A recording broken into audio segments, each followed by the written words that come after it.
One of the things I really want to encourage young people to believe that God could use them significantly and to impact even the world itself. Look for ways of ministering. And we live in San Antonio. It's Military City, USA. And what happened is that the military decided that every military personnel in all the bases of San Antonio must have 2 hours of opportunity for religious expression. 1 hour for worship, 1 hour for religious education. Now, of course, it's not mandating they attend, but that they would have opportunity for those. Now, in that context, all enlisted men who go into the Air Force must spend 8 weeks of basic training in San Antonio. It's the only basic training facility in the United States. So it's an amazing opportunity. And Suzanne and I started volunteering out there because that created a great need for teachers for 30 classes, and they teach 3 classes each Sunday mornings. So it's a giant endeavor. And they are eager to hear the message. You know, they come into the Air Force and they have 8 weeks to change them from a civilian mentality and a civilian culture into the military culture. And it is a very intense time of training.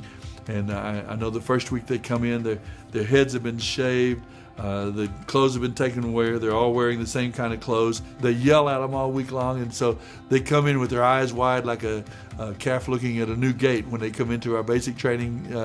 And for the first time they hear smiles and welcome, we're glad you're here, and they just open it. Often they cry. In our first week class, which we call the Alpha class, part of the class supplies are 2 boxes of Kleenex because they can't help it. They just break down and start crying. They're away from their homes and their families for the first time in their lives, perhaps. They've been thrown into this thing where people yell at them. It's intense, and then they're hearing about God's love and the purpose in their life and getting the spiritual dimension of their life. And over 100 come to Christ every week.